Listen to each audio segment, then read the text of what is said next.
we had all these changes come about as a result of the settlement from NAR this past summer.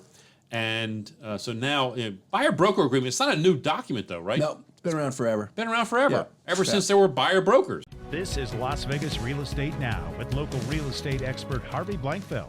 Yep. And yet now we have to do it. So, Right. And that's part of the Which changes. is really, it's fine.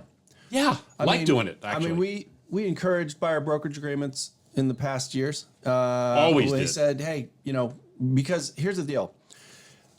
A realtor has value.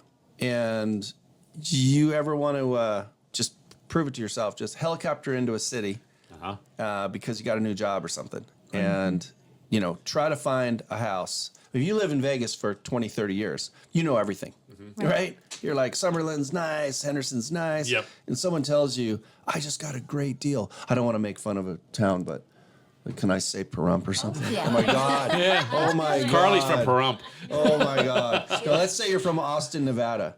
And you're like, it's a very short 2.5-hour commute from Austin, Nevada. You're like, well, but one of the funniest things is that, realtors just know a lot. They are basically consultants, and they are physically and mentally working for you. And so to all of a sudden announce, well, let's have a buyer's brokerage agreement where the buyer agent is compensated for the wonderful service that they're providing, and let's come to terms of what that agreement should be. It's like, that's not a shocker for us. Yeah.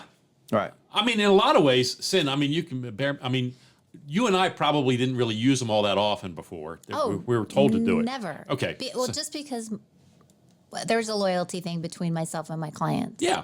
We've built up, we've got an established relationship with a group of people that we worked with for many, many years, and we never felt it necessary to do that. However, the other thing is, whenever we met somebody new, we didn't even do it because we just felt comfortable not. And the system there was an offering of commission, which was built into the program. Right. Didn't need to do it. Didn't need to do it. Right. But now we have to do it, and so we do. And what it's done is for me, it's eliminated that buyer who might be talking to 4 or 5 other realtors. Right. I don't have to worry about that anymore because now there's actually a written document that says they're obligated to work with me. Just like I'm obligated to work for them. Right. So now we're treating buyers like we've always treated sellers, giving them the due respect that they deserve under contract.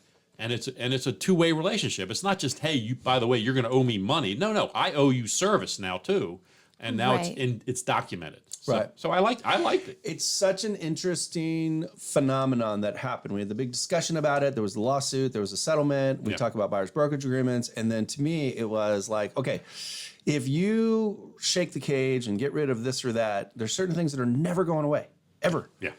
Real estate is real estate.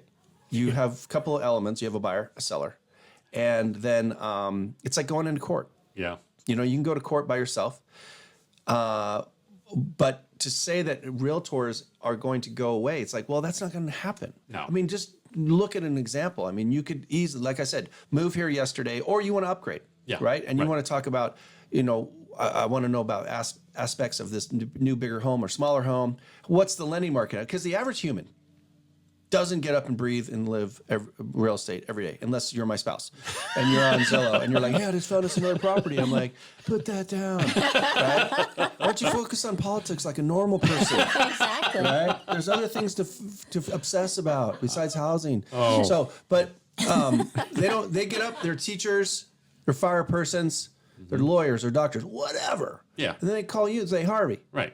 what if we just were thinking that, our kids are leaving or coming or going or whatever. Right. What's the rates at? I mean, and it's always surprising to us because we're in the market because we're like, really? You don't know what the current rate is? Yeah. Interesting. I wish I didn't. Right? Yeah. Right.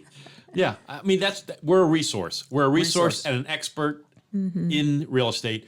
And like you said, like for me, the example I would say for me is that investing in the stock market or I don't want to know from nothing of that. Just here's my guy. Here's some money.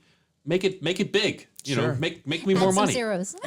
Keep adding stuff to that. And here I don't want to have to dig into it. Yeah. I want to know just enough to be able to say to him, this is the path I'd like to follow. Yeah. And then let him do it. But the sellers are like, what does this mean for us? What do we have to do? And it's so the real change is right now. I'm still. Sellers are still paying. yes. Yeah. I mean, it's if you're a seller right now and you're saying, gee, oh, this is wonderful, I don't have to pay for buyer's agents anymore. Well, the truth is, if you want to get the same number you were getting before, buyers are going to assume you're going to help pay the same cost you were before. Much like anything else is a negotiable part of the contract, they're going to ask you to continue to help them with their buyer's agent. Now, if you're willing to take less money, yeah, maybe you don't have to, compared to what your neighbor just sold for a few months ago. Well, it's just a non-recurring closing cost. Yeah. And we've always Right. had closing costs. I mean, a buyer will say, hey, I want to buy this house. Can you help me with repairs? Yeah. Can you help me with this? You know, and if you're own a home, you know, in Laguna Beach on the water and it's everybody wants it and there's 10 offers, you probably don't have to have to pay. bid. Real estate is real estate. Real estate is any marketed thing. Yep. It is either really, really, really popular or it's not. And, you know, you'd like to, there's just a big negotiation. Yeah, and market conditions, you just Right. it's a great example. You're talking about a completely different market where there might be high demand for an individual property. Yeah, the seller might not have to do that because the buyers are going to line up and want it. And that could happen in any market at any time. It could happen here. We could all of a sudden have a seller's market for whatever reason because there's just no inventory at all, and the sellers are going to have the upper hand in the negotiation, and they might say to buyers, now here's the But challenge. it's not happening right now. It's not happening right now. Right now, it's fairly balanced. Right now, I would say pretty even. You know, Is maybe, it? and it's leaning towards buyers because the inventory is starting to increase a little bit, and we're seeing yeah. pricing soften just a touch.